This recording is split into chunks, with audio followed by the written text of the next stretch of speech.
Hey, everybody. I am John Anderson, Director of Media for Nebraska Firearms Owners Association. We are the voice of Nebraskans on 2A issues. We're followed by almost 30,000 Nebraskans who strongly believe in the rights and freedoms protected by the Second Amendment. We invited candidates running for Congress, for governor, Nebraska State Legislature, city councils, and county sheriff to participate in our online town hall series called Meet the Candidates. Our format for this event is an online recorded interview. Each recording is unedited. And if it looks like I am reading these questions, it's because I am, just so that everything stays the same. And it's kind of uniform across the board here for every candidate with whom we speak. So our members have prepared the questions to assess candidates running for elected office. And this time I would like to introduce Mike Flood, who is running for U.S. Congress, District 1 here in Nebraska. Mike, thanks a ton for joining us. Hey, thanks a lot, John. Just so you know, the legislature at this time is still in session. I'm at the Cornhusker Hotel, and there is a monster thunderstorm pounding the Lincoln area. So if you hear loud thunder, it is because I am in the middle of a thunderstorm. So I did just see shortly before we started recording this that there is a tornado warning for northeast of Lincoln. So hopefully everyone is safe and stays safe tonight. So and hopefully your power stays on and we can complete this. So we'll get rolling. We'll jump right in here. Our first question is, why did you agree to participate in this online town hall with Nebraska Firearms Owners Association? Well, I've been a supporter of the Second Amendment, have tremendous respect for the men and women of Nebraska that have advocated for a long time on behalf of gun owners and just the simple, basic liberty of being able to carry concealed and to be able to own a firearm. It's not something the government gives us. It's a right that we all have. And I wanted to make sure that those that wanted to learn more about me, I had the opportunity to kind of share my positions and my background and answer the questions to the best of my ability. All right. Next, our members wanted to know, what is your favorite firearm and how often do you shoot it? I do not have a firearm. I did not grow up in a home that had them. I married into a family of hunters and sportsmen, and my wife's family, all very big. I've learned a lot from them, but I'm not going to make up an answer to to make it work. I'm just going to tell you exactly what the fact is. I have a 12-year-old that's very interested in learning to hunt. And so I'm fortunate that he's taken that interest, and I'm in the process of researching all the steps we need to take to make sure we do it the right and safe way. All right. Now we'd like to hear, what is the number one purpose what is the number one purpose of government? Well, I appreciate that question. I start with the Constitution, and I really know that a lot of the people watching this also share that same belief. And when I think about the number one purpose of government, it's to ensure domestic tranquility, provide for the common defense, promote the general welfare, and secure the blessings of liberty to ourselves and our posterity. So in a lot of ways, the government and the rights the government have protect the government from the rest of us, but really provide for the common defense and those missions described in the preamble of the U.S. Constitution. All right, our members have several issues of interest, so let's dive in with the next question. What are you going to do to protect Nebraskans from the federal government's attempts to restrict the Second Amendment? Well, let me start with my history. I started in the legislature in 2005. In 2006, Senator Jeannie Combs brought forward, and she was from Friend, Nebraska. She brought forward Nebraska's first concealed carry law. As you know, we didn't have the permit system until 2006, and I fought alongside her and the others and led the debate on the floor of the legislature. And I think it's important to know that we already and have in our law said that it's affirmative defense to carry concealed if you have a reason to feel that you need that. which is very subjective. And at the time, in 2006, putting this concealed carry process in place was very controversial. If you listen to people that opposed the bill at that time, this is 15 years ago, 16 years ago, you would have thought the sky was falling. And I represent a district that believes very strongly for the Second Amendment, the right to carry concealed. The criminals are already carrying weapons, by the way. And, I started there. When it comes to the federal government, there's nothing the federal government doesn't want to encroach or take over these days. They want to federalize the elections. They've got all these big government giveaways that are working their way across our land and putting the tentacles of the federal government in our systems. I believe the best government is the government that is closest to the people. But I also believe that when it comes to your Second Amendment rights, we have to start at the very top and make sure that government doesn't infringe upon those rights, and make sure that people can, if they want, carry concealed. 22 states have enacted that, and Nebraska hasn't. And, I start from that perspective on the state level. I'll employ that same thought process at the federal level. This is a real issue for me, and it's something that I'm willing to fight for. All right. So now we're going to go a bit further with some specific issues that we are addressing in Nebraska lately. What is your position on the following? And this may be just a rehash of some of what you just said. What is your position on the following? Constitutional carry, and what will you do or what have you done in support of that position? I signed on the bill that Senator Brewer introduced in the Nebraska Legislature. I did not vote for the amendment that was on select file. That was a compromise proposed by the OPOA. I supported the bill not only with my vote, but in debate. I defended the right to carry concealed just as I did in 2006. I did that in the Nebraska Legislature, and I voted to end debate every time that issue has come up. Honestly, I thought since we had 36 votes on general file, we could get it past the hurdle this week. Very disappointed that didn't happen. All right. How about your position on red flag laws, and what will you do or what have you done in support of that position? Well, that's not something that's come up while I've been a member of the Nebraska Legislature, but I am opposed to red flag laws. And all right. Go ahead. No, go ahead. Okay. As one of the few states without it, let's discuss your thoughts on state preemption of firearm laws, and what will you do or what have you done in support of that position? When the concealed carry law passed in 2006, part of the compromise to get it there at the time was to give cities the right to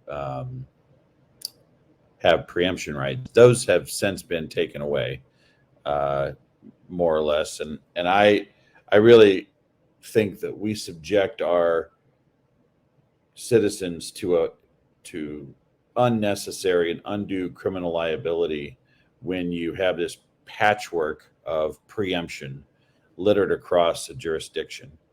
And that's one of the reasons why I didn't vote for the OPOA amendment, because, depends on what city you're in as to what rules you've got to deal with. 22 states have allowed for constitutional carry, and it stops being constitutional carry when you put barriers in front of it.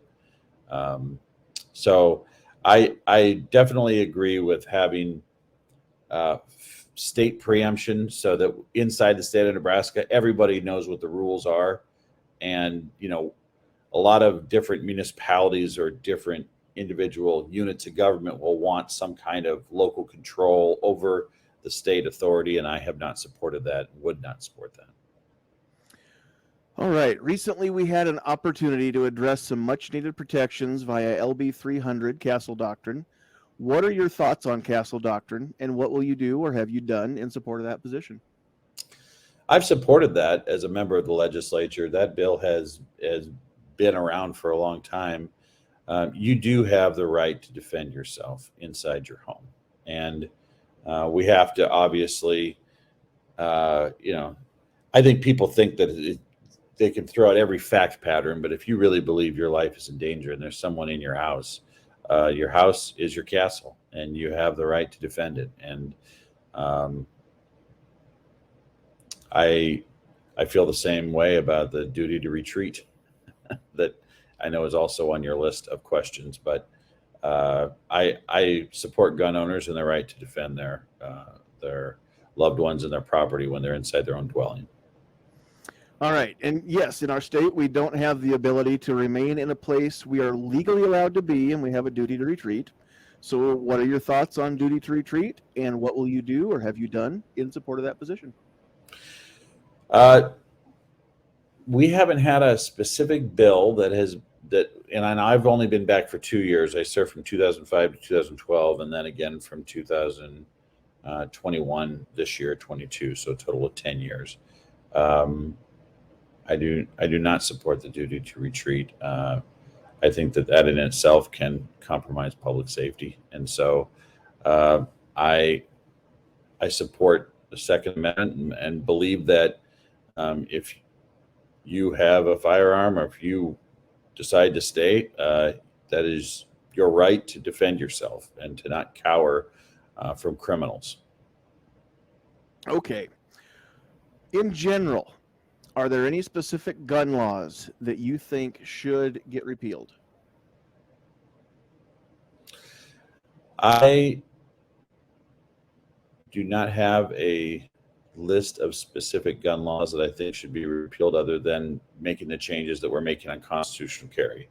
I have worked very closely with Senator Tom Brewer and his staff on constitutional carry. I think it's the biggest step we can take right now. There was a time when I was growing up where you passed a rural high school and every pickup in the parking lot had a rifle in the window of the back of the pickup. And times have changed so much now, and the rules have changed so much now. We have to make opportunities for kids, not just in the rural areas, but also the urban areas. Create opportunities for people to enjoy becoming sportsmen. I'm raising a young man right now that has an interest in it, and I'm delighted by it. I think it's a good sign that he's shown interest in that. And the more we can interface with kids and gun safety and being responsible and teaching young men and women the rights that they have. I will say this, and I think it's very important. When Ukraine was under assault and Vladimir Putin started his invasion, what were they doing on the streets? They were handing out assault weapons to men and women in a country that had taken their weapons long before. And I think that's really telling about the importance of, in the big picture, owning a firearm, and something that I think tells the story about where our ancestors came from in this country, and why it's in the Constitution, and to your point later in these questions, why it's so well described in Article 1, Section 1 of the Nebraska State Constitution. All right. NFOA believes in education. What is your position on mandating firearm safety classes or programs in K through 12 public schools? I haven't had a chance to talk to schools about it. I think it's generally not a good idea for the state to mandate every last bit of the curriculum for schools. I really think that schools that want to offer that should be able to do it if we believe in local control. I haven't had the opportunity to visit with a lot of people about it. Would appreciate more information, to be quite honest. All right. Being a 2A supporter, what is your position on the intent and purpose of the Second Amendment? The Second Amendment guarantees the right to bear arms, and I think it's larger than our opponents ever really want to give credit for. Our rights afforded to us in the Bill of Rights protect the people from their government. ensure our security, our ability to live, and our freedoms. America, at its inception, fought a war to rid ourselves of a king. And we put in place a divided government with three different branches, the closest of which is the legislative branch, to ensure that no king could come in and arbitrarily, by fiat or declaration, take our freedoms. And so important was the right to bear arms that it was the Second Amendment to the United States Constitution, guaranteed right in the Bill of Rights. I think it speaks to our freedom as Americans. I think it speaks to our ability to protect ourselves, our loved ones, our dwelling. And I also think it protects regular, good people from a tyrannical government that doesn't follow its own rules, and really protects the people from an out-of-control government, understanding that the people retain that right. And so, yes, I'm a strong believer in the Second Amendment for those reasons, and I think too often we forget where we came from and why that's there. All right, and lastly, let's move to the Nebraska Constitution, which you referenced earlier. How will Article 1, Section 1, the Statement of Rights of the Nebraska Constitution, impact your decision-making in the role you are pursuing? Well, first of all, I appreciate the reference to this in the questionnaire, because I went back and read Article 1, Section 1 of the Statement of Rights of the Nebraska Constitution, and I am just impressed that our Constitution in this state, which is been voted on by the people, has such a well thought out and said right to bear arms. I especially like that it references the defense of self, family, home, and others, and inalienable rights, among those life, liberty, and pursuit of happiness. I was just impressed by it, and I think that had I had this at the front of my mind when I was debating the gun bill this week, it would have offered another opportunity to share that with the members of the legislature, because the state constitution speaks very clearly to what Nebraskans want. They want it for their lawful common defense, hunting, recreational use, and other lawful purposes. Such rights shall not be denied or infringed by the state or any subdivision thereof. I appreciate you asking me that question, because I would not have had a reason otherwise to go back and look at that provision in the state constitution, and I was impressed by it and endorse it. All right, and of course, we have our members to thank, because we did poll our membership to come up with these questions. If anyone who is watching this or listening to this would like some clarification or to follow up on any of the answers that you've given here, how can they reach you? What's the best way to get in touch with Senator Flood? Just go to MikeFloodForNebraska.com, or you can always call my legislative office if you have questions about state policy or questions about the legislature. And my number there is 402-471-2929. Or you can send me an email regarding state issues at mflood@leg.ne.gov. All right. And on behalf of our members and the rest of the board, we thank you for taking time to sit down and answer our members' questions. This has been Mike Flood, who is running for U.S. Congress District 1. Thanks, John. Have a good night. You bet.